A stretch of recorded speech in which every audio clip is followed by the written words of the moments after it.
puncak kebahagiaan seorang muslim adalah imannya tentang adanya akhirat. Tanamkan baik-baik dalam hati itu, kalau kita punya kehidupan akhirat, bukan di sini. Dunia ini cuma lewat.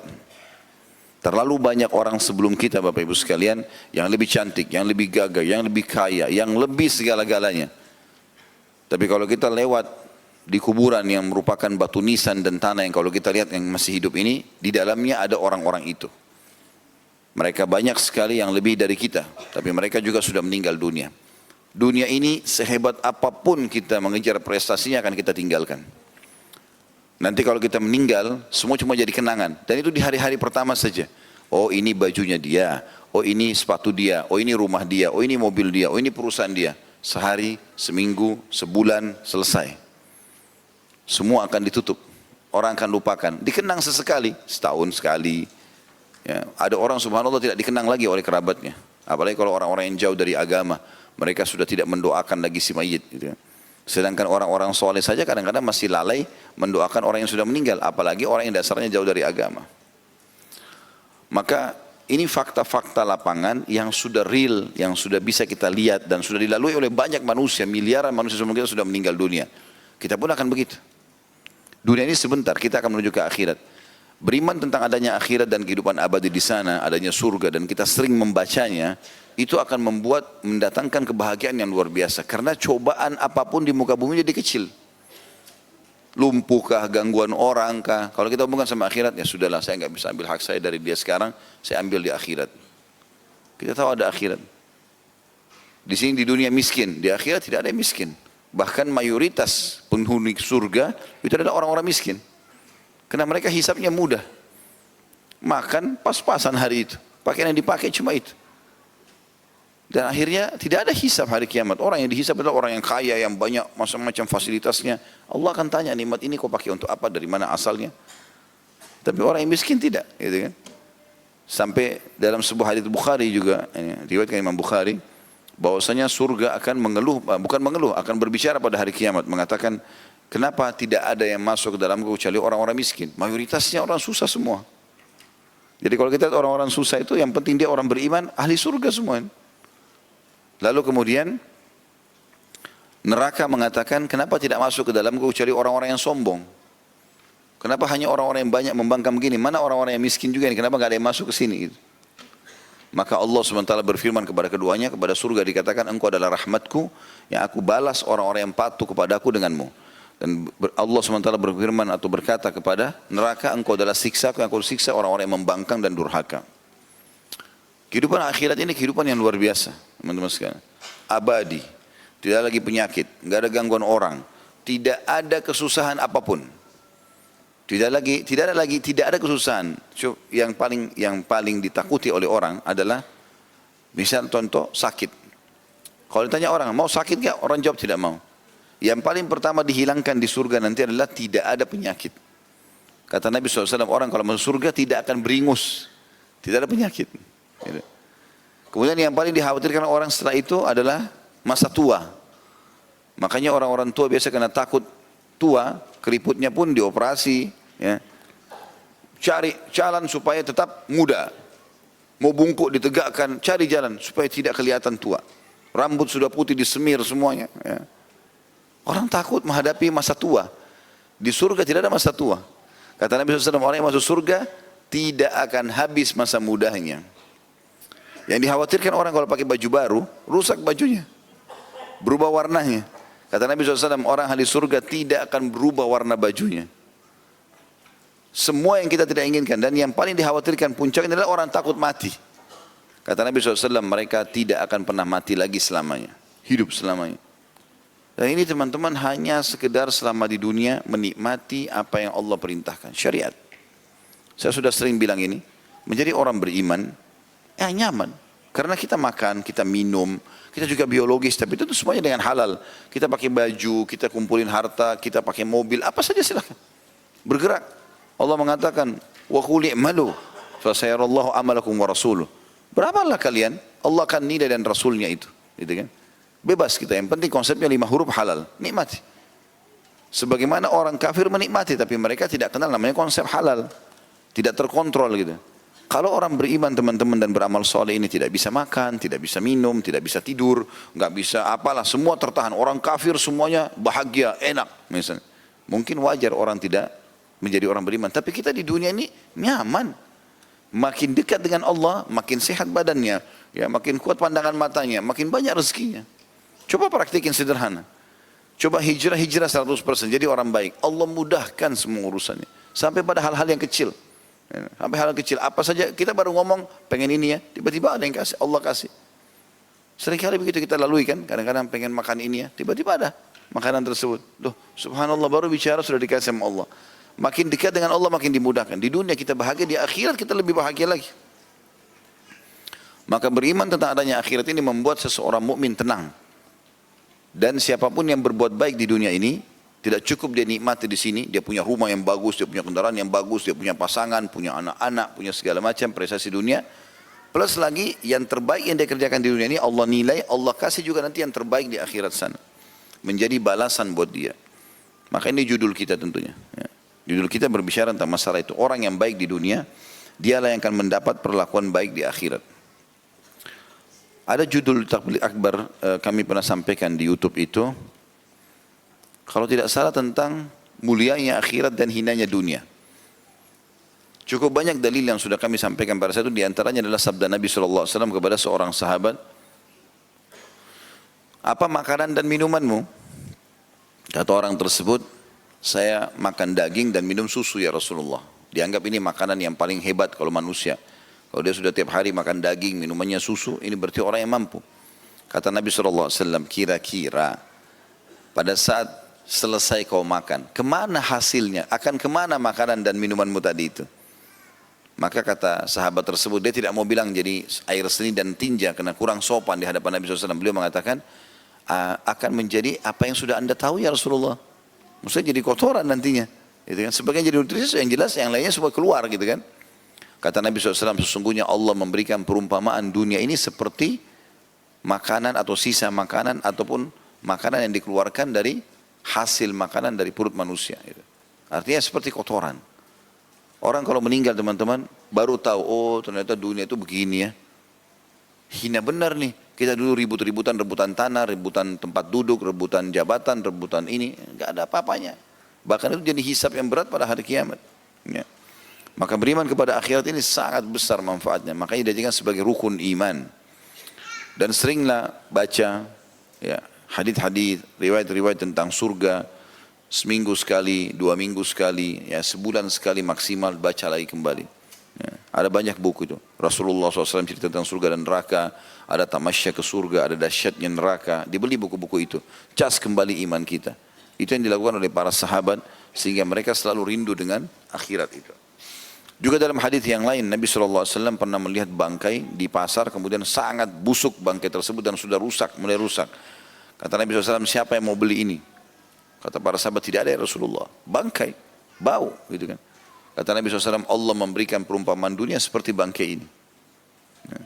Kemudian juga dalam hadis yang lain Nabi SAW mengatakan perumpamaan dunia kalian dibandingkan akhirat. Kalau mau tahu fasilitas di akhirat nanti, hanya dengan patuh saja ibadah selama dunia dan akan dapat itu di akhirat. Seperti seseorang di antara kalian memasukkan telunjuknya ke lautan lalu diangkat. Lihatlah air yang ikut dengan jari telunjuknya. Akhirat ini ibaratnya laut itu. Dan dunia ini hanya seperti sebagian kecil dari apa yang ikut ke jari kita. Itu pun bisa kering gitu. Maka teman-teman harus pahami masalah ini. Bahwasanya dunia ini kita lalui untuk ya menanam bibit yang akan kita panen di akhirat. Bukan menjadi target utama. Kalau Syekh Utsaimin rahimahullah tegas sekali dalam masalah ini. Beliau mengatakan seharusnya setiap muslim menjadikan dunia ini seperti WC dia. Maaf bahasa ini, beliau katakan begitu. Dia selesaikan hajatnya lalu dia pergi. Karena banyak hadis berbicara masalah itu. Tetap dunia kita nikmati tapi bukan target utama. Ada sedikit cobaan yang merupakan warna hidup untuk menambah juga derajat kita di surga. Sabar. Tidak usah dijadikan sebagai masalah besar. Ada kadang-kadang orang subhanallah masalah kecil dijadikan besar. Istrinya telat buat kopi 2 hari marah. Suaminya telat beli pesanannya seminggu ngambek. Mau pulang rumah orang tua. Apa ini? Masalah, tidak ada masalah kecil. Ya udahlah nanti beliin saya kapan bisa ya. Kan selesai urusannya. Dimudahkan. Hebat orang kadang-kadang gitu dibesarin masalah. Kadang-kadang temannya cuma pakai sendalnya ribut seperti sudah terjadi perang dunia. Ya. Kenapa ini? Mudahkan urusan itu. Semua cobaan akan ada pahalanya di sisi Allah Subhanahu wa ta'ala. Dan sekian banyak keterangan tentu berhubungan dengan masalah ini. Hadis yang pertama yang dibahas oleh Imam Bukhari dalam bab kita ini, hadis nomor 221, Imam Bukhari berkata, Ali bin Abi Hashim mengabarkan kepada kami, ia berkata, Nusair bin Umar bin Yazid bin Qabisa bin Yazid al-Asadi mengabarkan kepadaku dari fulan, ia berkata, sami'tu Burmata bin Laythin bin Burma annahu sami'a Qabisa bin Burma al-Asadi qala kuntu 'inda an-nabiy sallallahu alaihi wasallam fasami'tuhu yaqul ahlul ma'ruf fi ad-dunya hum ahlul ma'ruf fi al-akhirah wa ahlul munkar fi ad-dunya hum ahlul munkar fi al-akhirah. Aku mendengarkan Burma bin Layth bin Burma bahwa ia mendengar Qabisa bin Burma mengabarkan radhiyallahu anhu, aku pernah bersama Nabi SAW, lalu aku mendengar beliau bersabda, orang yang berbuat baik di dunia akan mendapatkan perlakuan yang baik di akhirat. Sebaliknya, orang yang berbuat buruk di dunia maka akan mendapatkan balasan buruk pula di akhirat. Disebutkan di sini ada kandungan hadis. Al-Allamah Al-Albani, Syekh Albani rahimahullah mengatakan, hadis ini terkesan merupakan tafsiran dari firman Allah Ta'ala Al-Zalzalah atau Al-Zilzalah ayat 7, A'udzu billahi minasyaitonir rajim, wa may ya'mal mithqala dzarratin khairan yarah. Barang siapa yang melakukan amal kebajikan meski sebesar dzarrah atau biji sawi, ia pasti akan melihat balasannya. Maksudnya, barang siapa yang berbuat kebaikan kepada orang lain ketika di dunia, maka ia akan memperoleh kebaikan dari Allah di akhirat kelak. Begitu pula barang siapa yang melakukan kemungkaran di dunia, maka ia akan memperoleh hal yang serupa di akhirat. Kita masuk sekarang membedah hadis ini. Potongan pertama yang kita perlu ambil pelajaran adalah ahlul ma'ruf fid dunya hum ahlul ma'ruf fil akhirah. Kalimat ma'ruf di sini teman-teman adalah semua yang Allah perintahkan, dikenal dengan ma'ruf. Sementara kalimat mungkar dilanjutkan hadis wa ahlul munkar fid dunya hum ahlul munkar fil akhirah. Kalimat mungkar adalah semua yang Allah larang di dunia ini. Maka ma'ruf dan mungkar adalah dua konsep. Makanya ada istilah amar ma'ruf nahi mungkar, menyuruh kepada kebaikan dan melarang dari kemungkaran. Maka tidak ada yang ma'ruf bagi seorang muslim kecuali yang Allah ma'rufkan atau Allah perintahkan, dan tidak ada yang mungkar di mata seorang muslim kecuali yang Allah larang. Jadi kita harus berjalan dengan konsep halal haramnya Allah. Itu yang dimaksud dengan makna mungkar dan ma'ruf di sini. Yang dimaksud juga di sini kalimat ini potongan pertama ya, kita menjelaskan makna ma'ruf dan makna mungkar. Diambil pelajaran juga dari hadis ini adalah kalimat ahlul ma'ruf. Ahl ini adalah maksudnya pelaku-pelakunya. Makna daripada kalimat ini adalah bagaimana seorang muslim menjadikan rutinitasnya perbuatan perintah Allah semuanya. Tidak cukup teman-teman kalau kita pernah ibadah sehari atau sekali. Saya pernah jelaskan ini dan saya ingatkan kembali. Allah Subhanahu wa ta'ala memerintahkan kita untuk baca basmalah, bismillah pada saat mau makan dan minum. Pada saat setiap mau makan dan minum. Allah tidak suruh kita baca sekali seumur hidup. Allah suruh kita ulang-ulangi. Allah menyuruh kita sehari sholat 5 waktu.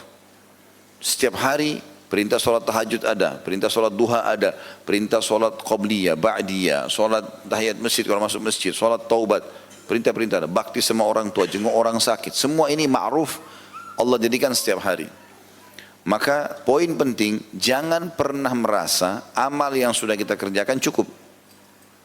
Karena kata ulama, Allah memberikan kita umur dan menerapkan di setiap hari dari umur itu perintah amal. Maka orang yang dimaksud dengan ahli ma'ruf, orang yang menerima nanti pahala ma'ruf di akhirat, Allah berikan balasan yang baik, adalah orang yang mengisi setiap lembaran harinya dengan yang ma'ruf. Artinya sibuk dari amal ke amal.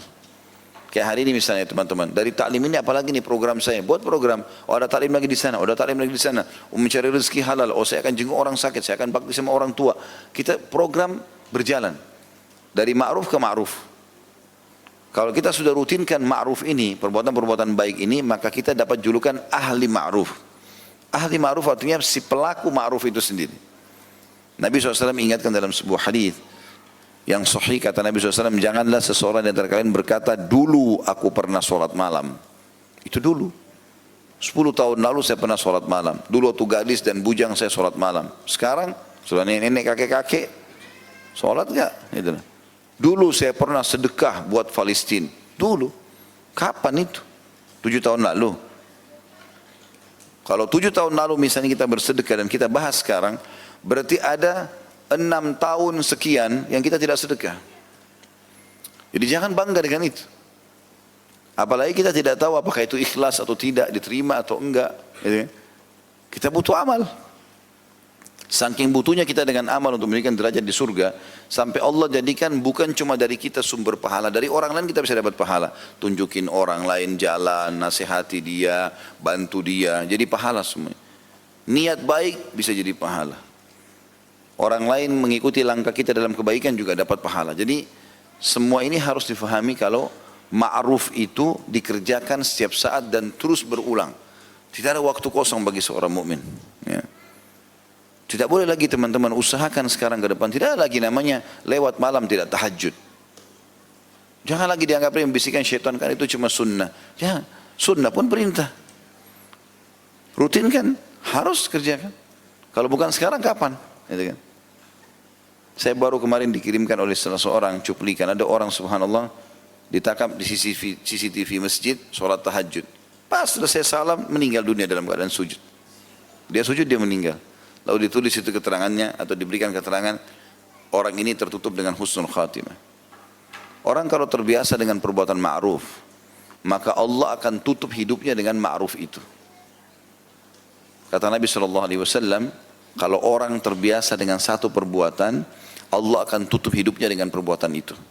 Kalau antum mau tahu orang ini husnul khatimah atau su'ul khatimah, lihat 2 pekan, sebulan sebelum dia meninggal. Bukan dilihat fisiknya pada saat meninggal. Karena ada orang soleh, tapi terbakar di pesawat. Jatuh di lautan, dimakan badannya oleh ikan. Belum tentu dia su'ul khatimah, belum tentu dia buruk kematiannya. Seperti Hamzah dan para sahabat yang dimutilasi di perang Uhud. Hamzah itu hidungnya terpotong, berdarah semua, dadanya terbelah. Tapi dia sayyid syuhada, pimpinan para syuhada.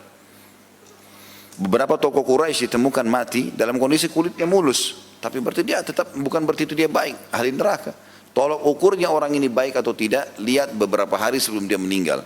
Karena kata Nabi SAW, orang kalau terbiasa dengan satu perbuatan, Allah akan tutup dengan itu. Terbongkar kedoknya pada saat mau meninggal tuh. Dia biasa ngisi taklim, dia meninggal dalam kondisi taklim. Dia biasa sholat, dia dalam kondisi sholat. Dia biasa sedekah pada saat dia sedekah. Allah jadikan penutup amalnya itu. Dan dia kalau biasa berzina, dia biasa mencuri, nanti ditutup dengan itu oleh Allah SWT. Dan ini luar biasanya, lebih jauh daripada itu. Amal-amal ma'ruf, amal-amal saleh yang kita kerjakan teman-teman, itu bisa terwariskan. Kalau kita biasakan diri kita saleh, mengalir di darah kita ini semua kesolehan, terbiasa zikrullah, berdoa, segala macam, itu terwariskan kepada anak-anak. Terwariskan dengan izin Allah Subhanahu Wa Taala. Ya, makanya Umar bin Khattab pernah saya ceritakan ingin menikahkan anaknya dengan cucu penjual susu, justru karena kesolehannya wanita tersebut. Dia tahu perempuan ini menangis malam hari, tidak mau mengizinkan neneknya mencampur susu dengan air karena takut dihukum sama Allah. Itu saja Umar sudah cukup jadikan patokan. Suruh anak-anaknya nikahi. Dia khalifah raja, anak-anaknya anak raja. Berarti para pangeran menikahi masyarakat biasa dari cucu penjual susu hanya karena keimanannya. Waktu Hafsah radhiyallahu anha ya, menjadi janda, anaknya Umar bin Khattab, maka beliau keliling mencari siapa orang saleh yang bisa menjadi suami Hafsah supaya bisa memandu dia dalam perbuatan yang ma'ruf. Dan ini terwariskan semuanya. Sebagaimana juga kefasikan akan terwariskan, itu bahaya sekali. Ya, sumber-sumber haram, perbuatan-perbuatan haram ini akan membuat efeknya juga kepada anak-anak. Mereka durhaka, mereka jadi terbiasa juga dengan keburukan karena memang itu ajaran orang tuanya. Maka harusnya difahami manfaat yang kedua dari hadis adalah ahli ma'ruf yang akan juga ma'ruf di akhirat. Maksudnya mereka akan dikenal di akhirat dan diberikan kedudukan tinggi justru orang yang rutin. Karena kalimat ahl artinya rutin mengerjakannya. Nah, dia terus sibuk dengan itu. Enggak ada waktu loh teman-teman sekalian, enggak ada waktu. Jangan main-main soal waktu ini. Karena kita tidak tahu kapan kita meninggal. Harusnya kita memposisikan diri setiap saat meninggal bisa.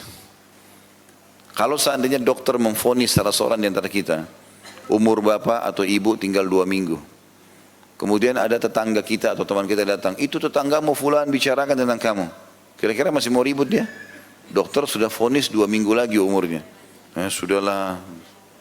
Si fulan ambil hakmu, aduh biarin aja deh. Orang sudah mau mati. Apalagi kalau sudah berjalan tinggal 2 hari. Sujud terus. Sebenarnya teman-teman, tanpa tunggu vonis dokter, malaikat maut bisa datang setiap saat. Tapi orang tidak sadari itu. Lalai dengan ketampanannya, dengan kecantikannya, dengan hartanya, dengan angan-angannya. Nggak boleh kita lalai dengan itu. Tidak ada waktu. Gunakan dalam kesolehan, ketaatan. Kita berharap segera menuju ke akhirat. Ya. Makanya Ali bin Abi Thalib mengatakan, ketahuilah dunia ini punya anak-anak, akhirat punya anak-anak. Dan jadilah kalian anak-anak akhirat. Jangan jadikan target di sini. Kita ini sebenarnya diciptakan oleh Allah SWT. Nabi Adam dan ayah kita dan ibu kita Hawa diciptakan oleh Allah SWT alaihi wassalam untuk di surga. Dan kita semua untuk ikut ke surga. Kita cuma mampir di sini. Jangan mampir di sini terus rusak hubungan dengan Allah, berkufur, menjadi ahli maksiat, lalu kemudian nanti di akhirat dimasukkan ke neraka karena membangkang. Kita seperti lagi naik kendaraan bus misalnya, lagi tujuannya Jakarta ke Surabaya misalnya. Kita ini, dunia ini seperti orang mampir sebentar di rest area. Begitu saja. Minum, makan, buang hajat, pergi. Ada tujuan kita. Itu yang disebutkan oleh Nabi SAW dalam sebuah hadits, perumpamaan aku dengan dunia seperti musafir yang penat, capek, istirahat sebentar di bawah pohon, habis itu dia pergi. Jadi tidak ada sesuatu yang harus menjadi beban masalah dunia ini. Ya. Dan kita harusnya sibuk dari amal ke amal. Ingat teman-teman, kami ini para da'i hanya bisa bicara seperti ini, teriak-teriak mikrofon, Bapak Ibu sadarlah, ginilah. Dan kami tidak mungkin ngawasi Bapak Ibu di rumahnya. Ya. Tidak mungkin saya ketuk rumahnya, sudah sholat belum? Ya. Ini kenapa ini? Kenapa begitu? Habis umur saya urus itu, gitu kan. Tidak mungkin, dan berapa rumah bisa didatangi sehari. Tapi orang yang cerdas adalah mendengarkan ilmu itu, oh iya ternyata ini. Jadi dijadikan sebagai pegangan hidupnya, mengubah dia. Itu yang benar.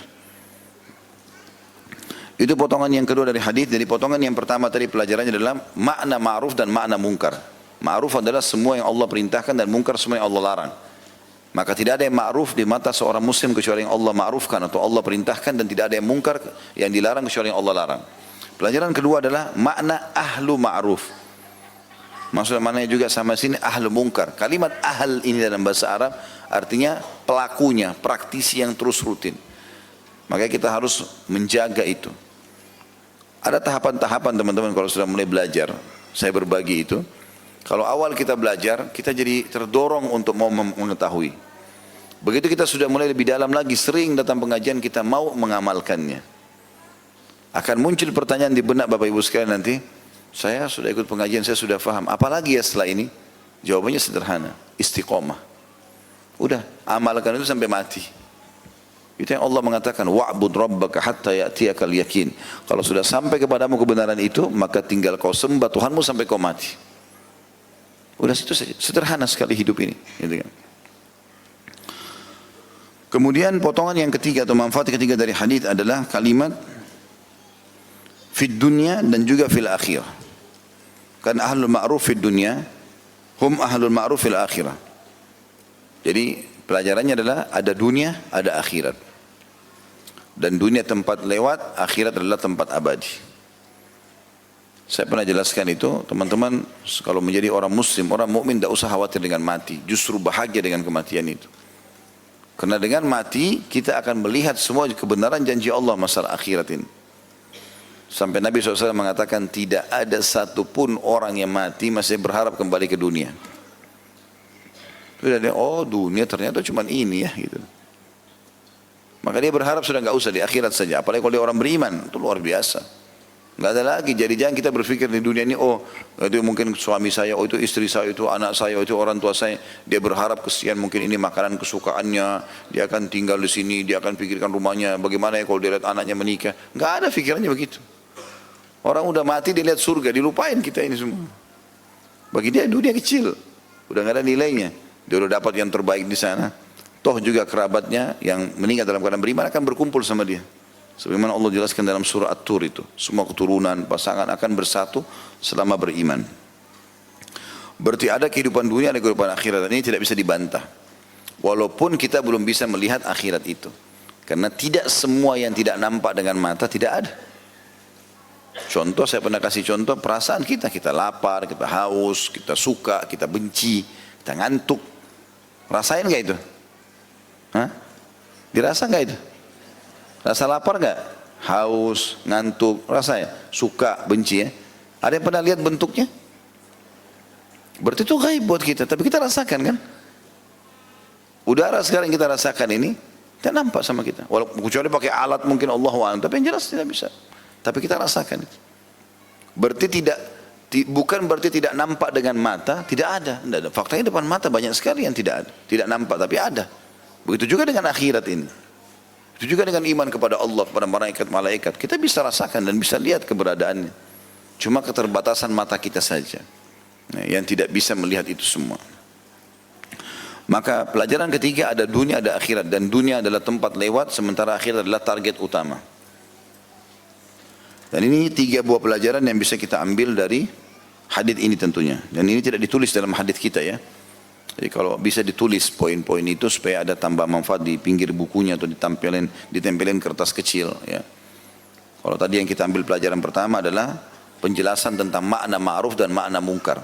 Ma'ruf semua yang Allah perintahkan.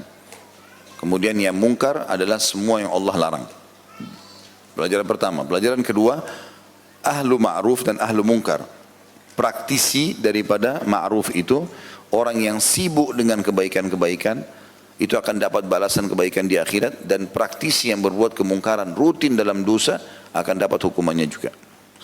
Kemudian yang ketiga adalah masalah adanya dunia dan juga adanya kehidupan akhirat, dan bagaimana dunia tempat berlalu dan akhirat adalah target utama. Itu hadits pertama di bab kita nomor 114. Hadits yang kedua, nomor haditsnya urutannya 222. Imam Bukhari berkata rahimahullah, Musa bin Ismail mengabarkan kepada kami, ia berkata, Abdullah bin Hassan al-Ambari mengabarkan kepada kami, ia berkata, Hibban bin Asim mengabarkan kepada kami, Harmalah adalah ayah dari ibunya, atau Sofiyah binti Ulaibah, dan Duhaibah binti Ulaibah mengabarkan kepadaku, kedua atau kakek keduanya adalah Harmalah. Ayat dari ayah keduanya bahwa ia mengabarkan kepada kami. Tentu ini sanad ya. Orang mengambil dari fulan gitu ya. Mereka semua mengabarkan kepada kami an Harmalah bin Abdullah annahu kharaja hatta ata an-nabiy sallallahu alaihi wasallam fa kana indahu hatta arafahu an-nabiy sallallahu alaihi wasallam. فلما ارتحل قلت في نفسي والله لا أتين النبي صلى الله عليه وسلم حتى أزداد من العلم فجئت أمشي حتى قمت بين يديه فقلت ما تأمرني أعمل قال يا حرملة ائت المعروف واجتنب المنكر ثم رجعت حتى جئت الراحلة ثم أقبلت حتى قمت مقامي قريبا منه فقلت يا رسول الله ما تأمرني أعمل قال يا حرملة ائت المعروف واجتنب المنكر وانظر ما يعجب أذنك أن يقول لك القوم إذا كنت من عندهم فأته وانظر الذي تكره أن يقول لك القوم إذا كنت من عندهم فاجتنبيه أو فاجتنيه فلما رجعت تفكرت فإذا هما لم يدعا شيئا. Dari Harmalah bin Abdullah radhiyallahu anhu bahwa ia keluar hingga menemui Nabi SAW. Maksudnya keluar dari rumahnya menuju ke Nabi SAW. Ia duduk bersama Nabi hingga Nabi SAW mengenalinya. Maksudnya dia mengenalkan diri sampai Nabi tahu namanya dan seterusnya. Ketika pergi, aku berkata dalam hatiku, kata Harmalah radhiyallahu anhu, demi Allah aku akan menemui Nabi SAW agar ilmuku bertambah. Tadi sudah duduk sama Nabi, sekarang sudah dikenal sama Nabi, dia keluar dari masjid. Begitu dia dekat dengan untanya, dia bilang saya mau kembali lagi. Saya ingin belajar lagi dari Nabi. Ingin minta nasihatnya. Lalu aku lalu datang berjalan hingga berdiri di hadapan beliau. Maksudnya kepada Nabi SAW. Lalu aku berkata, apa yang engkau perintahkan kepadaku tentang atau tentu akan aku kerjakan. Apa yang engkau perintahkan wahai Rasulullah kepadaku, tentu akan aku kerjakan. Maka Nabi SAW menyebutkan wasiatnya. Dan ini yang jadi saksi bahasan di bab kita. Wahai Harmalah, lakukanlah kebaikan dan jauhilah kemungkaran. Aku lalu kembali ke hewan kendaraanku. Kemudian aku kembali lagi mendekati Nabi SAW. Setelah dekat dengan beliau, aku berkata kepadanya SAW, wahai Rasulullah, apa yang engkau perintahkan akan aku kerjakan. Maka beliau bersabda, wahai Harmalah, lakukanlah kebaikan dan jauhilah kemungkaran. Dan perhatikanlah apa yang disukai oleh orang-orang untuk engkau kerjakan, yang engkau dengar ketika berada di dekat mereka. Maka lakukanlah, perhatikanlah juga apa yang tidak disukai orang-orang ketika engkau mengerjakannya, dan engkau ketahui ketika duduk di dekat mereka, maka tinggalkanlah. Setelah pulang aku fikirkan hal itu, ternyata keduanya tidak meninggalkan kekurangan sedikit pun. Ada kandungan hadis dulu di sini. Yang pertama, semangat para sahabat dalam menuntut ilmu, karena mereka merasa haus dengan ilmu itu. Dan ini termasuk adab syar'i. Bagaimana seorang muslim membuat dirinya haus dengan ilmu, karena ilmu itu biar banyak kita ambil tidak mengenyangkan perut, ya. Tidak membuat badan kita gemuk, tidak mengambil space atau tempat di tubuh kita atau di kepala kita.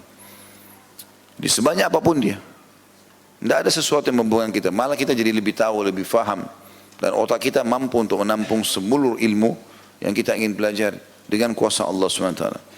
Oleh karena itu menuntut ilmu tidak ada ruginya, karena ilmu itu akan menjaga kita, berbeda dengan harta yang kita sibuk untuk menjaganya. Yang kedua, dorongan agar melakukan kebaikan dan meninggalkan kemungkaran, sebagaimana sudah kita jelaskan tadi, ya. Dan akan kita insyaAllah ibaratkan lagi beberapa manfaat setelah ini. Yang ketiga, sesungguhnya manhaj yang benar atau metode hidup yang mengantar ke jalan yang lurus atau as-siratal mustaqim, serta kedudukan yang tinggi menganjurkan seseorang untuk berakhlak mulia dan menjauhi akhlak yang buruk. Kita bedah sekarang hadis ini, potongan demi potongan insyaAllah. Yang pertama adalah sikap Harmalah radhiyallahu anhu, di mana beliau berkata, aku telah mendatangi Nabi SAW, ya, sampai ia mengenalku. Dan ini salah satu adab yang baik dalam majlis ilmu. Orang datang menggunakan dirinya, saya fulan, gitu kan. Terutama pada Nabi SAW, karena Nabi adalah seorang Nabi. Karena kalau dia kenal kita, pasti ada kemungkinan dia akan mencari kita di akhirat atau akan menolong kita.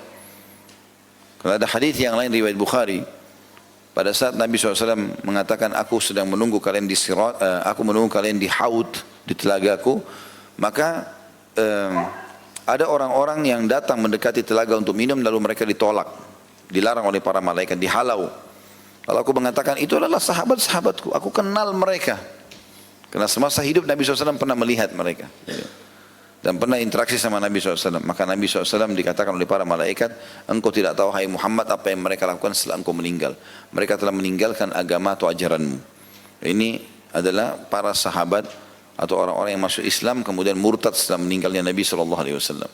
Maka kata Nabi SAW, suhqan, kecelakaan dan kehinaan bagi orang yang meninggalkan untuk mengubah ajaranku. Berarti memang khusus orang yang hidup bersama Nabi SAW dan memperkenalkan diri kepada beliau, ini adalah orang-orang yang kemungkinan besar pasti akan ditolong oleh Nabi SAW. Makanya Harmalah menjelaskan masalah itu. Karena di majlis Nabi banyak orang yang datang, tapi dia datang khusus mendekati Nabi SAW lalu memperkenalkan diri dengan tujuan agar Nabi mengenalnya. Ya, tentu ini majlis Nabi SAW. Ya, kalau kita semua adalah penuntut ilmu, tapi kalau yang dimaksud adalah majlis Nabi sini kalau punya kemuliaan hidup di zaman itu. Karena Nabi SAW pasti punya syafaat khusus, ya, pertolongan khusus yang bisa menolong umatnya. Potongan yang kedua yang bisa diambil adalah, itu kan potongan pertama tadi dari Harmalah bin Abdullah, bahwa ia keluar hingga menemui Nabi SAW, ia duduk bersama Nabi hingga Nabi mengenalinya. Itu pelajaran pertama. Jadi kalau pegang buku ini digaris bawahi, hingga ia duduk bersama Nabi hingga Nabi mengenalinya. Dikasih angka 1 kecil di atasnya. Kemudian potongan yang kedua, ketika pergi aku berkata dalam hati, demi Allah aku akan menemui Nabi SAW agar ilmuku bertambah. Ini pelajaran yang kedua, bahwasanya seorang muslim tidak boleh puas dengan ilmu yang sudah dia miliki. Ada orang mentang-mentang sudah sarjana, S2K, S3K, ya, atau sudah beberapa kali datang dalam majlis, maka sudah tidak berpikir untuk menambah ilmunya. Enggak, keliru ini. Kita harus terus belajar ilmu sampai kita meninggal dunia. Kalau sudah meninggal ya sudah berbeda. Abu Yusuf rahimahullah, salah satu murid, ya, terpilih dari Abu Hanifah rahimahullah, itu pada saat sakit parah, sudah sakit parah, diranjang kematian, dia pernah berselisih pendapat dalam ilmu warisan kepada sesuatu dengan seseorang, dan sudah berselisih pendapat, masing-masing sampaikan argumentasi, mereka berpisah. Tidak ada telepon zaman dulu, tidak ada alat komunikasi kayak kita sekarang. Maka akhirnya temannya ini yang sudah pergi mendengar Abu Yusuf sakit parah, dia pun datang dari wilayah yang sangat jauh. Begitu ketemu Abu Yusuf lagi sakit parah di ranjangnya, dia masih mengatakan, Alhamdulillah yang telah mengutusmu datang kepadaku. Gitu kan. Lalu dia mengatakan, dulu kita pernah berselisih pendapat dalam masalah warisan, ya, tentang hukum kakek. Gitu. Sekarang dia bilang, saya mau kau ajarkan kepadaku, kata Abu Yusuf. Temannya bilang, kau sudah diranjang kematian. Ucapkanlah la ilaha illallah. Kata dia, saya sudah mengucapkannya. Ketahuilah, aku meninggal dalam kondisi mengetahui ilmu itu lebih aku sukai daripada aku meninggal dalam kondisi aku tidak tahu. Lalu kemudian temannya ajarkan, ini loh dalilnya. Allah berfirman, ini Rasulullah bersabda, ini perkataan para sahabat. Dihafal sama Abu Yusuf dalam kondisi sakit parah di atas ranjang. Kata temannya, selesai dia hafal dalil-dalilnya, saya pun pamit keluar. Begitu saya pamit keluar, baru tiba di depan pintu, keluarganya menangis karena dia sudah meninggal dunia. Orang mukmin tidak akan mengenal berhenti menuntut ilmu. Ada orang subhanallah tersombongkan dengan ilmunya. Baru belajar sedikit, baru sarjana, memang tidak mau lagi belajar. Terutama berhubungan dengan masalah agama. Saya lihat sendiri teman-teman dengan mata kepala dulu, kami waktu masih mahasiswa di Madinah, itu ada ulama-ulama yang duduk di Masjid Nabawi. Sampai hari ini masih ada. Banyak antara maghrib, isya, subuh. Kalau teman-teman lagi umrah, terutama laki-laki ya, kalau perempuan tidak bisa melihat itu, tapi bisa mendengarkan suara. Tapi kalau bapak-bapak itu kalau keliling di Masjid Nabawi, di Masjid Haram Mekah juga, kalau Masjid Haram Mekah perempuan bisa melihatnya, tapi dari jauh. Itu ada ulama-ulama duduk, mereka punya kursi pakai nomor di belakangnya, nomor 1, nomor 3, urutannya ada. Maka kalau kita datang ke sana kita akan temukan banyak ulama yang menyampaikan ini ilmu hadits, ini ilmu tafsir, ini ilmu begini. Saya temukan sendiri ada dosen-dosen kami sudah doktor, sudah S3 di Madinah, ngajar mahasiswa. Duduk, kami hadir di majelisnya ulama-ulama itu, misalnya antara maghrib isya. Dulu ada seorang syekh namanya Syekh Atiyah, rahimahullah sudah meninggal, salah satu ulama di Madinah yang masyhur pada saat itu. Itu beliau ada majelisnya maghrib isya. Saya pernah hadir, di sebelah saya itu adalah dosen, doktor sudah ngajar di Madinah. Duduk di majelis, enggak malu. Subhanallah, orang enggak malu untuk nuntut ilmu. Kalau ada manfaat bisa diambil, duduk, kenapa enggak? Gitu kan? Atau kita dengarkan, mungkin seorang ustaz dengarkan ceramah ustaz lain, bukan mustahil. Mungkin ada ilmu yang manfaat dia bisa dengar. Gitu kan? Jadi jangan merasa sombong itu. Atau mungkin kadang-kadang anak kita belajar agama, bukunya kita baca. Mungkin ada manfaat baru. Dari kisah ini, dari pelajaran ini, jangan malu untuk itu. Gitu. Atau ditegur oleh anak kita, enggak masalah. Oh ya terima kasih nak. Jazakallah khair, jazakillahu khair. Saya kita ingatkan begitu. Saya kadang-kadang kalau di rumah, kemudian sudah azan, anak saya ingatkan itu. Abati sudah azan. Oh iya jazakallah khair nak. Kita ke masjid, ayo kita ke masjid. Akhirnya saya kena biasakan dia ikut ke masjid, dia akhirnya ingatkan saya. Kita jangan bilang, ah kamu anak kecil sok tahu, faham apa gitu. Dia sudah ingatkan kebaikan, tidak apa-apa. Mungkin Allah yang memang gerakkan dia untuk mengingatkan kita, gitu kan? Maka harusnya kita mengambil pelajaran dari semua itu. Di sini menambah ilmu adalah bagian daripada syariat dan dianjurkan itu. Selama masih ada sesuatu yang terlintas di benak kita, kita ingin tanyakan, tanyakan. Dan tanyakan kepada para ulama tentu di waktu dan tempat yang tepat, ya. Kemudian pelajaran yang ketiga adalah aku lalu datang berjalan hingga berdiri di hadapan beliau lalu aku berkata, apa yang kau perintahkan kepadaku tentu aku akan kerjakan. Di sini potongan ketiga dari manfaat hadis ini yang kita bisa ambil di garis bawah ya adalah pentingnya hadir langsung di dalam majelis. Jadi seperti Bapak Ibu lakukan ini itu luar biasa gitu. Manfaatnya besar karena keutamaan majelisnya ada. Dan orang suasana majelis beda dengan orang kalau belajar sendiri. Kalau kita di rumah belajar sendiri bukan tidak boleh dengarin ceramah, itu memang bagus apalagi medsos sekarang sudah ada ya. Tapi hadir itu berbeda. Karena kalau kita lagi sendiri, digoda oleh syaitan, sebentar berdiri buat teh, sebentar makan kacang, sebentar ini, oh tidak ada konsentrasi. Tapi kalau di majelis orang datang mau dengar, karena kita lihat orang sekitar kita semuanya orang mau dengar, orang pada nulis, kita juga sibuk dengan itu. Maka untuk mengambil manfaat ilmu lebih besar manfaatnya dengan hadir di majelis, gitu kan? Itu bukan aib hadir di majelis, sesuatu yang sangat baik. Terlalu banyak keutamaan majelis ilmu. Cukuplah teman-teman pulang ini, ya kalau ikhlas insya Allah datang bukan karena diajak sama teman saja, bukan karena enggak enak sama teman, enggak enak sama mertua, enggak enak sama apa pasangan hidup. Buang semua itu. Kita niatkan karena Allah SWT ingin belajar. Apa kata Nabi SAW? Orang yang keluar ikhlas menuntut ilmu akan diberi pahala haji lengkap. Begitu hadisnya. Duduk saja begini di bawah AC lagi sekarang. Tinggal dengarin, ada mikrofon pengeras suara. Saya tidak bisa bayangkan kalau di zaman Nabi SAW itu orang yang di saf belakang dengar nggak itu? Kalau orang lagi ramai datang, gitu kan? Sampai menunjukkan beberapa riwayat yang di belakang itu menanyakan di depan, apa tadi yang Nabi bilang? Nah kadang-kadang penukilan orang ini belum tentu sama apa yang Nabi sampaikan kan gitu. Tapi kita di sini Masya Allah bisa dengar sampai kemana-mana. Gitu kan. Maka ini sebuah karunia yang luar biasa gitu. Ya. Belum lagi hadis Nabi SAW, orang yang keluar menuntut ilmu, sama dengan mujahid di jalan Allah.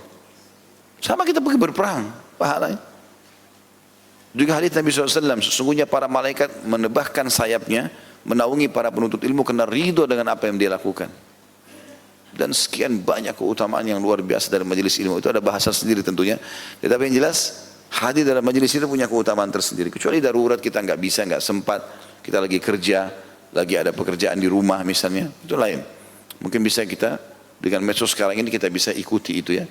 Kita bisa putar-putar ulang. Tapi untuk datang ke majelis itu luar biasa. Setiap perjalanan juga, naik motor, naik mobil, itu semua ada pahalanya. Apalagi datang ke masjid, rumah Allah seperti ini, maka itu semua ada keutamaan tersendiri.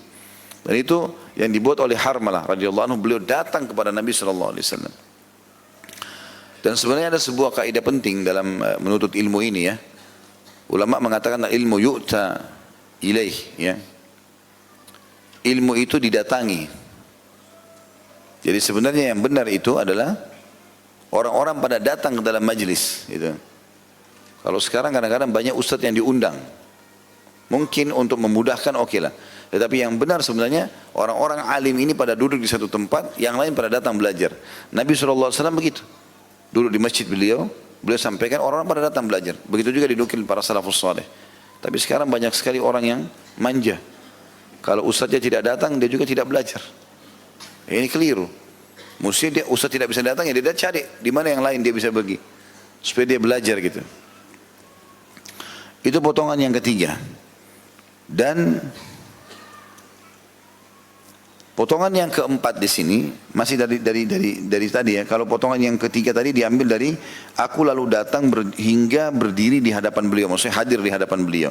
Potongan keempatnya adalah Harmalah berkata kepada Nabi SAW, apa yang engkau perintahkan kepadaku tentu aku akan kerjakan. Ini termasuk adab penuntut ilmu. Bagaimana dia minta agar diberikan wasiat. Bisa dengan mengatakan wasiatkanlah saya, nasihatilah saya.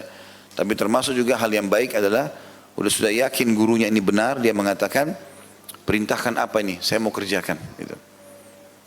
Jadi mungkin yang terlintas di benak gurunya pada saya itu akan disampaikan. Perintah saya begini dan begitu. Ya. Pernah ada seorang ikhwah mengatakan kepada saya, Ustaz apa kabar? Terus kemudian saya jawab, Alhamdulillah baik. Saya tanya balik, bagaimana ibadah antum? Saya cuma nanya biasa umum gitu. Tiba-tiba dia jadikan sebagai statusnya. Berbicara sebentar dengan guru, akhirnya saya ditanya tentang ibadah. Dan ini pertanyaan sederhana tapi dalam. Padahal saya tidak niat itu sebenarnya. Saya cuma umum menanyakan karena pas Ramadan gitu kan. Tapi rupanya dia bisa ambil pelajaran dari situ. Ya. Bahwasanya yang sedang ditanya adalah ibadah. Jadi coba koreksi masalah puasa, masalah sholat malamnya, masalah zikir dan seterusnya. Maka ada manfaat-manfaat yang bisa kita ambil. Gitu. Bisa kita ambil pelajaran dari orang-orang. Kemudian potongan yang kelima, itu ada potongan yang keempat. Potongan yang kelima adalah wasiat Nabi SAW yang Nabi bersabda, wahai Harmalah, lakukanlah kebaikan dan jauhilah kemungkaran. Ringkas, padat, gitu kan. Kerjakan semua yang ma'ruf, kebajikan yang Allah perintahkan, dan tinggalkan semua yang mungkar yang Allah larang. Udah, itu wasiat saya, gitu kan. Maka Harmalah pun berkata, aku pun kembali ke hewan kendaraanku, kemudian aku kembali lagi mendekati Nabi SAW. Artinya setelah mendengar itu, sepertinya dalam juga nih. Mungkin ada wasiat lain. Dia ingin dengarkan lagi. Maka dia mengatakan lagi setelah dekat dengan Nabi SAW, aku berkata kepada beliau, wahai Rasulullah, apa yang engkau perintahkan akan aku kerjakan. Tadi sudah aku dengar itu, ada yang lain enggak? Maka Nabi SAW bersabda, wahai Harmalah, lakukanlah kebaikan dan jauhilah kemungkaran, lalu ditambah wasiatnya, dan perhatikanlah apa yang disukai oleh orang-orang untuk engkau kerjakan yang engkau dengar ketika berada di dekat mereka. Maka lakukanlah. Jadi kalau seandainya kau sedang duduk sama orang-orang, kira-kira dari pembicaraan mereka, kau bisa tangkap orang siapa, tipologi seperti apa yang disukai oleh mereka. Oh si fulan itu jujur, oh si fulan itu dermawan, oh si fulan itu begini dan begitu, ramah. lakukanlah itu. Kata Nabi SAW, apa yang kau dengar dari orang-orang yang baik, maka kerjakan. Dan sebaliknya, perhatikan juga apa yang tidak disukai orang-orang itu, atau ketika engkau mengerjakannya dan engkau ketahui ketika duduk di dekat mereka, maka tinggalkanlah. Misal ada orang duduk, dan dia tahu teman-temannya tidak suka pada saat dia sibuk dengan handphone, atau dia ngomong apa, teman-temannya tidak suka, maka jauhilah itu, kata Nabi SAW. Kata beliau, harmalah setelah aku pulang, aku pikirkan itu ternyata keduanya tidak meninggalkan kekurangan sedikit pun. Maksudnya setelah aku pulang aku renungi ternyata itulah inti daripada kehidupan ini. Amar ma'ruf nahi mungkar, menyuruh kepada kebaikan dan larang kemungkaran. Lalu kemudian mengerjakan dan istiqamah dalam masalah itu, mengerjakan ma'ruf dan meninggalkan mungkar, ini adalah inti daripada kebahagiaan hidup. Nah, ini kembali kepada apa yang saya wasiatkan tadi teman-teman sekalian, sibukkan diri dari amal soleh ke amal soleh. Amal soleh ke amal soleh. Kapan kita sibukkan diri dengan amal soleh, kita nggak butuh energi khusus untuk tinggalkan dosa. Dosa itu hanya bisa syaitan tanamkan dalam hati kita kalau kita sedang lalai. Tapi kalau kita sibuk dengan amal soleh, tidak. Jadi orang lagi santai, lagi nggak ada kegiatan, apalagi nggak berzikir, nggak baca Quran, nggak dengerin ceramah, maka syaitan akan masuk. Mulailah masuk kepada kemaksiatan, tonton ini, tonton itu. Tapi kalau dia sibuk dengan amal soleh, amal soleh ke amal soleh, amal soleh ke amal soleh, dari ceramah ke ceramah, dari zikir ke zikir, dari doa ke doa, dari Quran ke Quran, terus saja dia sibuk dengan itu, maka tidak ada celah buat syaitan untuk menggoda dia. Jadi kita tidak butuh energi khusus untuk meninggalkan dosa, tapi sibukkan diri dengan amal soleh, otomatis dosa akan ditinggalkan. Hadis selanjutnya, nomor 223, Imam Bukhari berkata, Al-Hasan bin Umar mengabarkan kepada kami, ia berkata, haddatsana Mu'tamir qal zakartu li abi haditha abi Uthman an Salman annahu radhiyallahu anhu annahu qala inna ahlal ma'ruf fi dunya hum ahlul ma'ruf fil akhirah faqala inni sami'tu min abi Uthman yuhaddithuhu an Salman fa'araftu anna dhaka kadhalik fama haddathtu bihi ahadan qat. Mu'tamir mengabarkan kepada kami, ia berkata, aku menyebutkan hadis Abu Uthman kepada ayahku yang aku dengar dari Salman, maksudnya Salman Al-Farisi radhiyallahu anhu. Hadis tersebut adalah sesungguhnya orang yang berbuat baik di dunia akan mendapatkan perlakuan baik juga di akhirat. Mu'tamir berkata, aku mendengar hadis ini dari Abu Uthman yang mendengar dari Salman, maka aku pun tahu itu demikian. Setelah itu aku tidak mengabarkan hadis itu kepada siapapun. Hadis ini mirip sebenarnya, wasiatnya adalah tadi bagaimana seseorang menjadi ahli ma'ruf, orang yang sibuk rutinitasnya dengan amal soleh di dunia, maka dia akan menjadi orang juga ahli ma'ruf di akhirat. Artinya akan sangat dikenal di akhirat. Ya, di antara contoh misalnya muadzin, ya. Kata Nabi SAW, muadzin, orang-orang yang azan, itu adalah orang yang paling tinggi lehernya pada hari kiamat. Ya, jangan dibayangkan lehernya meninggi, ya. Tapi yang dimaksud adalah dia akan sangat dikenal di akhirat. Allah SWT tonjolkan dia. Itu juga karena dia sibuk azan ke azan, azan ke azan. Juga hadis Nabi SAW tentang dua orang yang saling mencintai karena Allah. Kata Nabi SAW, nanti di hari kiamat di sebelah atau di sekitar singa arsy, atau di sebelah singgasananya Allah, atau di sekitar singgasana Allah di arsy-Nya, itu ada mimbar-mimbar yang penuh dengan cahaya. Di atasnya ada orang-orang yang memakai baju bercahaya dan wajah mereka bercahaya, sampai nabi-nabi dan para syuhada cemburu dengan mereka. Maka kata para sahabat, ya Rasulullah, sifhum lana, gambarkan kepada kami siapa orang-orang itu. Luar biasa ini, Allah kasih kelebihan. Kata Nabi SAW, orang yang sibuk, ya, saling mencintai karena Allah, saling duduk bermajlis bersama-sama karena Allah, dan saling menziarahi karena Allah. Sibuk dari situ. Banyak hal teman-teman sekalian yang kita anggap remeh tapi sebenarnya dia bernilai besar. Seperti memenuhi hajat seorang muslim. Kalau ada seorang muslim yang telepon minta tolong atau WA, tolong ini ya, tolong ini ya, tolong temani saya, jangan anggap remeh itu. Apa kata Nabi SAW? Aku memenuhi hajat satu saudaraku muslim, satu saja. Antar dia ke pasar, tunjukin dia ke satu tempat, lihatkan dia rumah yang dia mau beli, kendaraan dia mau diperbaiki, segala macam. Kata Nabi SAW, aku memenuhi hajat satu saja saudaraku muslim, lebih aku cintai daripada aku beriktikaf 1 bulan di masjid ini. Ditunjuklah masjid beliau alaihissalam. Beliau tunjuk masjid beliau. Iktikaf di Masjid Nabawi teman-teman, artinya mengikat diri 5 waktu solat, selain juga solat-solat sunnah, duhanya, solat tahiyat masjid, solat wudu, solat tahajudnya. Semua ini iktikaf, mengikat diri. Pahalanya 1 kali solat 1000. Kalau berjamaah dikali 25 kali lipat, diangkat 27 derajat gitu kan. Sebulan itu luar biasa.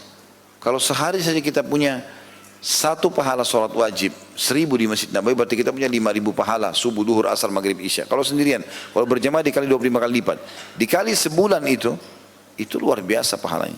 Tapi Nabi SAW memberikan kita kata kunci, apalagi yang tidak tinggal di Madinah. Kalau aku penuhi hajat satu, saya saudaraku muslim, lebih aku cintai daripada itikaf di masjid ini 1 bulan. Artinya mendapatkan pahala ribuan. Berarti memenuhi hajat seorang muslim itu mengalahkan pahala itikaf 1 bulan di Masjid Nabawi. Dan ini satu karunia yang luar biasa. Allah SWT mudahkan kita untuk mendapatkan pahala dari ma'ruf ini. Gitu kan. Kemudian juga hadis selanjutnya, dan ini hadis penutup sebenarnya mirip saja ya, cuma sanadnya ya. Yang kata Nabi SAW, yang ini katakan Imam Bukhari berkata, haddatsana Musa qala haddatsana Abdul Wahid an Asim an Abi Uthman qala Rasulullah sallallahu alaihi wasallam mithlu. Musa mengabarkan kepada kami, kata Imam Bukhari rahimahullah, ia berkata Abdul Wahid mengabarkan kepada kami dari Asim dari Abu Uthman, Rasulullah SAW bersabda seperti hadis sebelumnya. Jadi ini semua inti bahasan beberapa hadis ini, bagaimana kita menunggangi dunia untuk mendapatkan yang terbaik di akhirat. Dan harus selalu kita jadikan rutinitas kita amal soleh ke amal soleh dan jauhi kemungkaran. Sekali berbuat beristighfar kepada Allah, jangan ulangi. Karena sekali melakukan kemungkaran dan berulang-ulang akan mendatangkan juga efek daripada hukuman itu, baik di dunia maupun di akhirat. Ya. Baik, pasal 100 atau bab 115, setiap kebaikan adalah sedekah. Hadis yang pertama nomor 224, Imam Bukhari berkata rahimahullah, Ali bin Ayyash mengabarkan kepada kami, ia berkata, Abu Ghassan mengabarkan kepada kami, ia berkata, Muhammad bin Al-Munqadir mengabarkan kepadaku, An Jabir bin Abdullah radhiyallahu anhuma, yang kita mengatakan radhiyallahu anhuma karena Jabir dan ayahnya dua-dua sahabat, Anin Nabi sallallahu alaihi wasallam qala kullu ma'rufin sadaqah. Dari Jabir bin Abdullah radhiyallahu anhu dari Nabi sallallahu alaihi wasallam, beliau bersabda, setiap perbuatan baik adalah sedekah. Kandungan hadis, dalam hadis ini terdapat anjuran agar tidak meremehkan satu atau suatu perbuatan baik. Karena setiap kebaikan yang dilakukan dan diucapkan oleh seseorang tercatat baginya sedekah. Hadis ini ringkas, padat, dan ini termasuk dalam jawami'il kalim namanya. Salah satu kelebihan yang Allah berikan kepada Nabi SAW, beliau punya jawami'il kalim. Apa itu jawami'il kalim? Jawami'il kalim ini kalimat-kalimat ringkas tapi punya makna luas. Kalimatnya sederhana. Kullu ma'ruf sadaqah. Semua perbuatan baik yang kamu lakukan akan dicatat sebagai sedekah, maksudnya jadi pahala.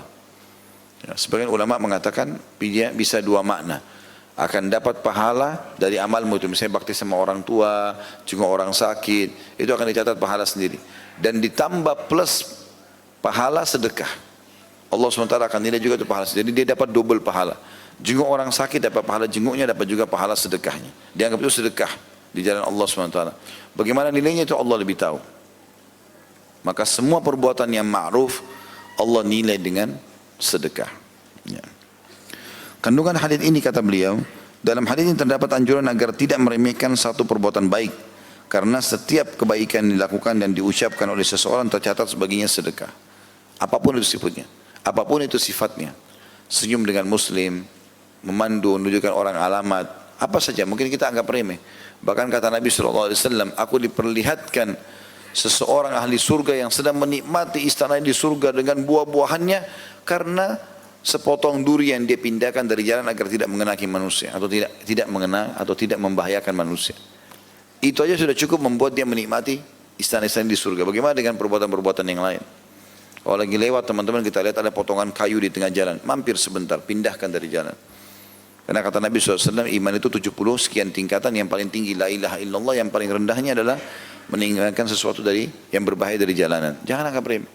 Saudara kita muslim lagi baik, senyum, kita senyum, salam, ucapin salam. Abdullah bin Umar kadang-kadang kalau selesai sholat duha, sudah mandi, sudah segala macam, udah tidak ada kegiatan lagi, dia sudah selesaikan hizib Qur'annya, sudah zikir pagi petangnya, dia keluar dari rumahnya ke pinggir jalan hanya ucapin salam baru kembali lagi. Semua amal soleh dikerjakan. Apa yang Allah mudahkan depan mata kerjakan dan jangan ditunda-tunda. Setiap ada bisikan menuju kita menunda, apalagi meninggalkan, maka itu dari syaitan. Baca isti'adzah. A'udzu billahi minasyaitonir rajim. Hadis selanjutnya dalam bab kita ini adalah hadis nomor 225. Imam Bukhari berkata, Adam bin Abi Iyas mengabarkan kepada kami, ia berkata, Syu'bah mengabarkan kepada kami, ia berkata, haddatsani Sa'id bin Abi Burdah bin Abi Musa an abihi an jaddihi qala radhiyallahu anhu ajma'in qala an-nabiy sallallahu alaihi wasallam ala kulli muslimin sadaqah qalu fa in lam yajid qala fayatamilu bi yadayhi fayanfa'u nafsahu wa yatasaddaq qalu fa in lam yastati aw lam yaf'al قال فيعين ذا الحاجة الملحوف قالوا فإن لم يفعل قال فيأمر بالخير أو يأمر بالمعروف قالوا فإن لم يفعل قال فيمسك عن الشر فإنه له صدقة. Sa'id bin Burda atau Sa'id bin Abi Burda bin Abi Musa mengabarkan kepadaku dari ayahnya dari kakeknya radhiyallahu anhu ajma'in, ia berkata, Nabi SAW bersabda, diwajibkan atas setiap muslim bersedekah. Rutin selalu mengeluarkan apa saja, makanan, minuman, pakaian, uang. Itu diwajibkan supaya dia selamat. Karena sedekah bisa meredam murkanya Allah. Sebagaimana sabda Nabi SAW, sedekah tudfi'u ghadabur rahman. Kalau ada kesalahan kita, Allah maafkan. Para sahabat bertanya, jika ia tidak mendapatkan sesuatu yang bisa disedekahkan, maka beliau SAW menjawab, hendaklah ia bekerja dengan kedua tangannya untuk mendapatkan manfaat bagi dirinya sendiri dan bersedekah. Dia kerja, hasil kerjanya dia makan, dia juga sedekahkan kepada orang lain. Mereka para sahabat bertanya, jika tidak mampu, tidak bisa kerja dengan hasil tangannya sendiri, maka beliau SAW menjawab, hendaknya ia membantu orang yang mempunyai kebutuhan mendesak yang teraniaya. Mereka lalu jadi bantu orang lain supaya bisa dia keluar dari permasalahannya. Nasihatkah, bantuan materikah, fisikah, tenaga. Mereka lalu bertanya lagi, jika tidak mampu juga, maka beliau SAW menjawab, hendaknya ia mengajak berbuat baik. Maka mereka menjawab lagi, bertanya lagi, jika tidak mampu juga ya Rasulullah, artinya sangat lemah orang ini, maka beliau SAW menjawab, hendaknya ia menahan diri dari keburukan, sesungguhnya itu adalah sedekah baginya. Dia tidak buat dosa saja, itu sudah sedekah. Tadi kalau dia bisa bantu orang lain, dinasihati segala macam, bagus. Kalau dia tidak bisa, berarti kalau dia tahan diri dari keburukan saja sudah cukup, itu adalah sedekah. Kandungan hadis ini, yang pertama, dalam hadis di atas terdapat dorongan agar bekerja dan berusaha serta berbuat baik jika memungkinkan. Yang kedua, keutamaan mengulurkan tangan dan menolong orang-orang yang mengalami kesulitan dan membutuhkan. Kalau poin pertama tadi, tentu ini adalah etos kerja dalam Islam ya. Maksudnya motivasi yang sangat besar dalam Islam untuk bekerja. Islam tidak menyuruh kita menjadi orang miskin, orang susah.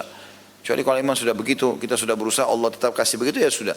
Tapi kalau tidak, kita disuruh bekerja, bergerak.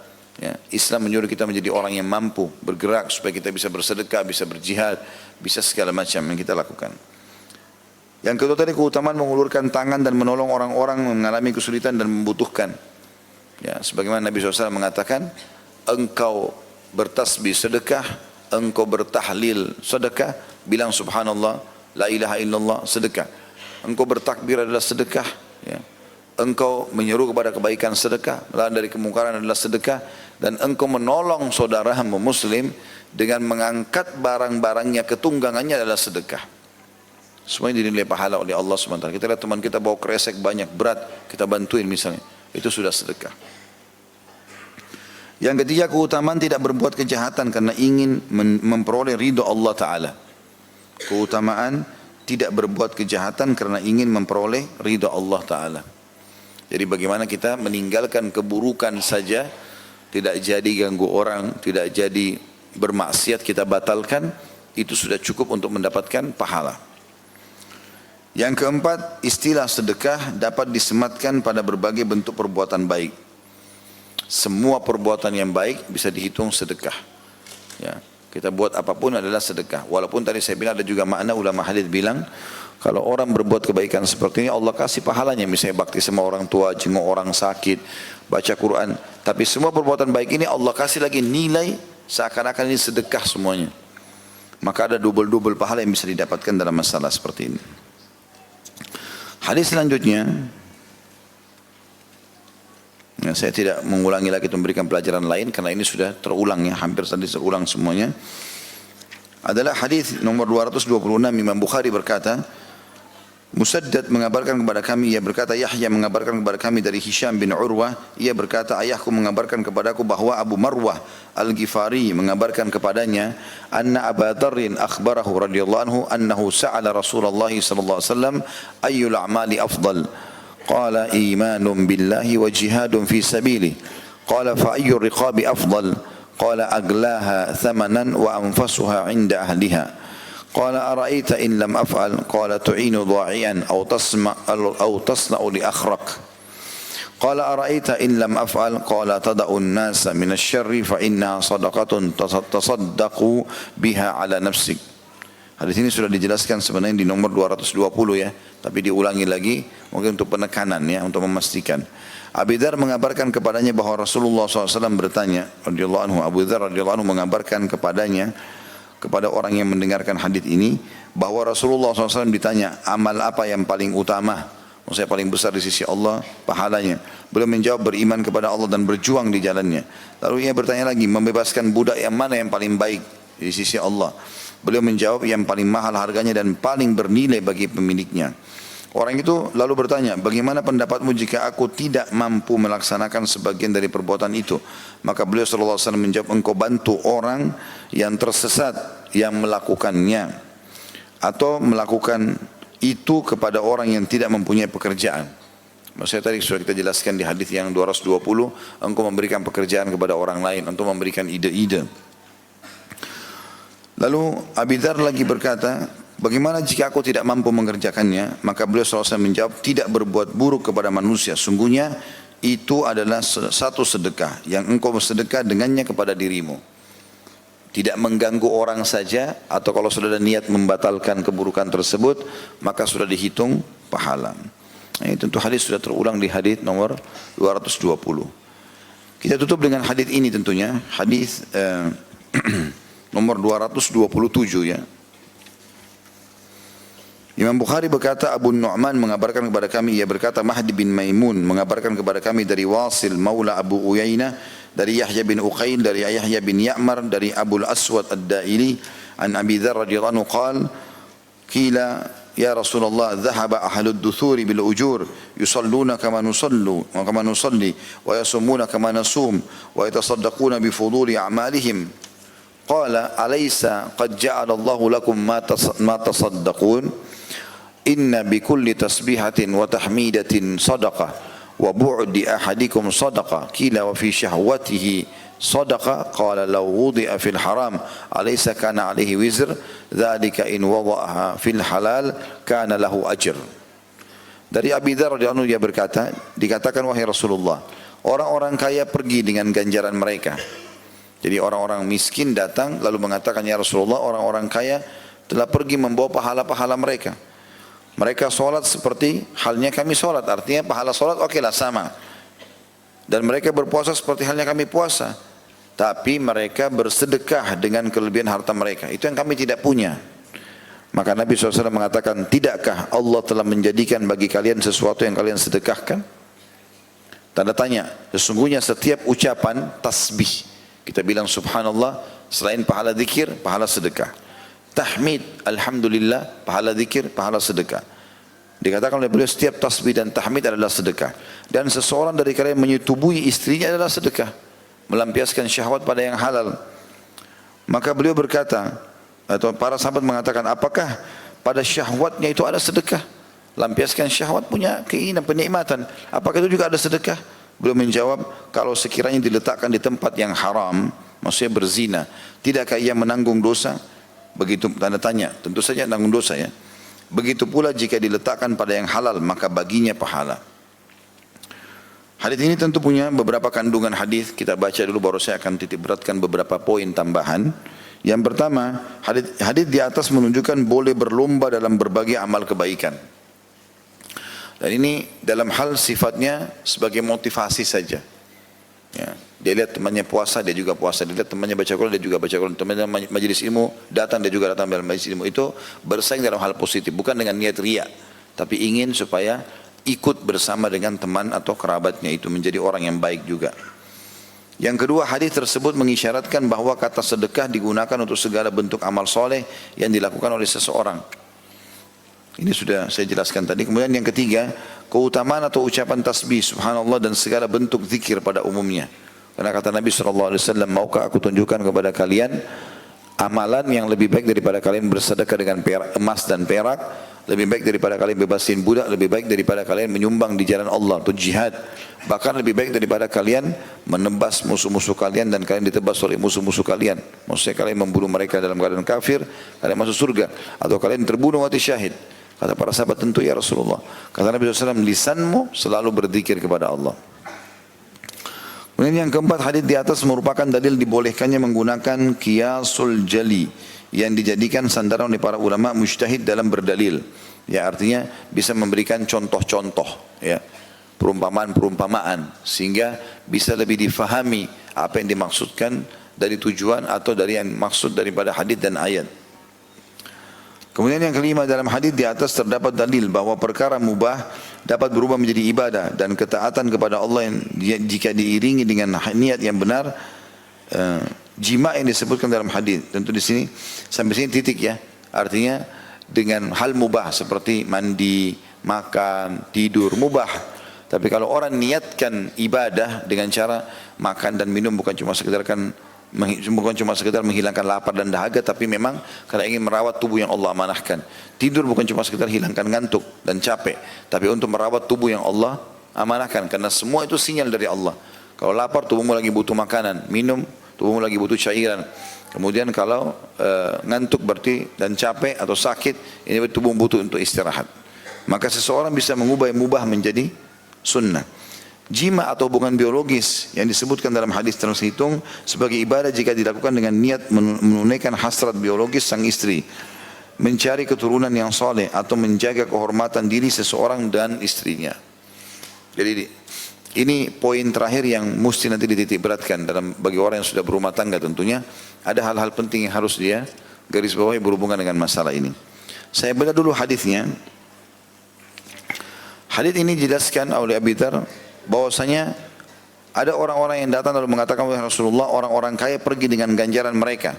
Mereka sholat seperti halnya kami sholat dan mereka puasa seperti halnya kami puasa, tapi mereka bersedekah dengan kelebihan harta mereka. Maksudnya potongan ini adalah para sahabat yang miskin yang datang kepada Nabi SAW meminta, ya Rasulullah, ada enggak amalan yang bisa menyaingi sedekahnya orang-orang kaya? Kalau orang-orang kaya kan kami sholat mereka sholat, berarti sama pahalanya. Kami puasa mereka puasa, kami baca Quran mereka baca Quran, jadi hampir semua ibadah sama.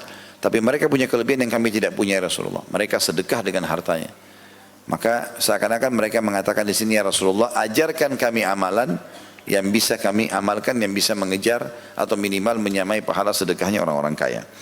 Jadi ini potongan pertama yang kita ambil hadis atau manfaat daripada hadis. Bagaimana orang-orang miskin datang dan semangatnya ingin mendapatkan pahala, kemudian mereka minta agar bisa menyaingi sedekahnya orang-orang kaya. Pelajaran kedua menyebutkan tentang keutamaan sedekah itu sendiri. Ya, bagi orang yang Allah karunia harta, maka jangan pelit, jangan bakhil. Sudah sering kita bahasakan itu. Selalu sedekah. Tidak akan langgeng rumah tangga, tidak akan langgeng persahabatan, tidak akan apapun mendapatkan ridho Allah pun ya sekaligus kecuali seseorang itu suka dermawan atau sedekah. Ini akan bisa membuka pintu-pintu surga, membuka rahmat Allah dari langit sana, membuka cinta manusia karena orang dermawan. Maka diingatkan masalah itu. Sampai orang-orang miskin pun di sini mengeluh, mereka dapat pahala banyak ini karena sedekah. Potongan kedua adalah Nabi SAW memberikan solusi kepada para sahabat yang miskin ini sambil berkata, tidakkah Allah telah menjadikan bagi kalian sesuatu yang kalian sedekahkan?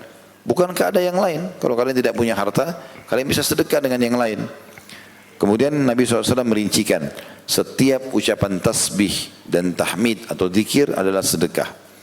Seseorang dari kalian menyetubui istrinya adalah sedekah. Berarti hal-hal yang kalian bisa lakukan mudah, orang miskin pun bisa.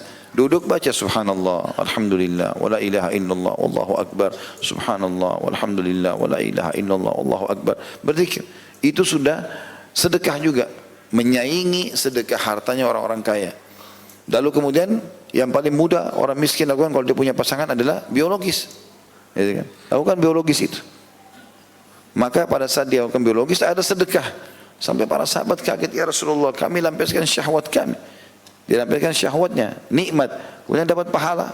Di syahwatnya pun ada sedekah. Kata Nabi SAW, bukankah kalau kalian letakkan pada yang haram dapat dosa, maka juga pada saat yang halal. Nah ini yang saya bilang, saya ingin titik beratkan. Syaitan, kata para ulama, seringkali membuat orang yang sudah berumah tangga merasa jenuh dengan biologis ini. Merasa jenuh. Supaya orang tidak dapatkan pahala di situ. Maka harusnya ini dihidupkan dalam suasana rumah. Karena beberapa adab-adab yang disebutkan oleh para ulama. Di antara adabnya adalah harusnya suami istri menjauhi hal-hal yang tidak disukai oleh pasangannya. Sehingga jangan membuat dia emosi. Karena kalau dia emosi maka biologis akan terganggu. Dan syaitan akan buat itu. Orang kalau lagi tidak emosi, lagi senang sama-sama, maka biologisnya juga akan maksimal. Dia akan dapat kenikmatan dan dapat pahala.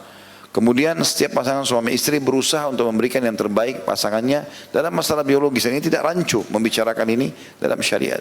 Ya, sebagaimana Nabi SAW mengatakan dalam hadis yang sangat jelas. Kata Nabi SAW, kalau seseorang di antara kalian berada di antara keempat ya, tubuh, potongan tubuh istrinya, maksudnya 2 tangan dan 2 kakinya. Dia akan meletakkan kemaluan di kemaluan saja. Dia akan menggaulinya. Maka dia harusnya berijtihad. Ijtihad itu artinya serius melakukan itu dan memuaskan pasangannya. Sampai Nabi SAW ditiberkan itu bagian dari syariat. Ya. Kemudian juga menyiapkan makanan, minuman, ya, pakaian, situasi tempat ya, yang nyaman. Jadi kita konsumsi makanan-makanan. Targetnya bukan makanan dan minuman yang banyak kuantitas, tapi berkualitas. Walaupun sedikit tapi berkualitas. Ya. Makan tidak harus banyak. Nabi SAW mengatakan, sesungguhnya hai anak Adam, engkau cukup makan dengan sesuatu yang bisa membuat tulang belakangmu berdiri, tegak. Itu tidak ada hubungannya sama biologis sebenarnya. Kalau dia makan cukup, maka itu akan lebih baik daripada dia makan banyak dan mengganggu. Ya, karena hal-hal ini bisa mengganggu. Sementara biologis adalah bagian dari syariat. Bukan cuma di dunia, di akhirat pun akan diberikan hubungan biologis di surga itu. Sampai kata Nabi SAW, kalian akan melakukan biologis atau seseorang di antara kalian di surga akan diberikan kekuatan 100 orang laki-laki. Gitu kan? Maka ini adalah bagian daripada syariat. Oleh karena itu harus kita hindari. Kemudian teman-teman hindari semua keburukan-keburukan, maksiat yang bisa membuat kita jenuh dengan pasangan. Seperti tontonan-tontonan. Banyak orang belajar biologis dari tontonan film porno. Ini salah. Si laki-laki lihat perempuan lebih sempurna daripada istrinya, si perempuan lihat laki-laki lebih sempurna daripada suaminya. Pada saat mereka biologis, pasangannya rangsang tapi yang dibayangkan orang lain. Maka ini merusak biologis itu sendiri. Sementara ini ibadah, gitu kan? Harusnya dia bisa memahami masalah ini. Ada adab-adab yang lain, tentunya membaca doa pada saat sebelum biologis, gitu kan? Kemudian tidak berhenti sebelum pasangannya juga selesai. Memulainya dengan cumbuan. Ini semua dijelaskan dalam hadis-hadis yang sahih semuanya. Yang pernah kita jelaskan di buku Mahkota Pengantin masalah itu. Kemudian juga termasuk dalamnya adalah mengulanginya. Ya, dan pada saat mau mengulangi dimulai dengan wudu. Karena termasuk sunnah Nabi SAW mengulangi biologis itu. Kata Nabi SAW, kalau kalian ingin mengulangi biologis itu maka berwuduklah. Karena itu akan lebih memotivasi kalian. Berarti rasa malas ini juga harus dilawan. Baik mungkin orang selesai biologis agak lemah. Itu awalnya. Dia bisa minum konsumsi madu, konsumsi air putih yang sehat, insya Allah selesai. Ya. Karena sperma bagi laki-laki itu seperti air ludah sebenarnya. Kapan dia keluarkan pun akan selalu ada produksi. Itu bibit manusia, Allah SWT berikan. Begitu juga dengan perempuan. Perempuan Allah SWT bisa berikan dia beberapa kali klimaks, itu karena tujuannya untuk menikmati masalah ini. Dan Nabi SAW mengatakan 3 hal yang tidak dianggap sia-sia, tidak ada dosanya. Salah satunya adalah menghabiskan waktu untuk bercanda dan bercengkrama dengan pasangan. Maka ini bagian daripada syariat kita. Karena banyak sekali saya dengarkan keluhan di pengajian, Ustaz saya sudah 3 tahun tidak disentuh, saya sudah begini dan begitu. Jadi biologis ini kayak sesuatu yang hal tidak penting bagi mereka dalam rumah tangga. Ini clear. Abdullah bin Umar radhiyallahu anhu itu saking menjadikan ini sebagai sebuah ibadah yang besar pahalanya, maka beliau kalau berbuka puasa minum air putih sama kurma, lalu kemudian beliau sholat maghrib kembali langsung biologis sama istrinya. Ya. Maka ini bagian daripada syariat. Allahu a'lam. Begitu saja. Subhanakallahumma bihamdika asyhadu an la ilaha illa anta astaghfiruka wa atubu ilaik. Wassalamualaikum warahmatullahi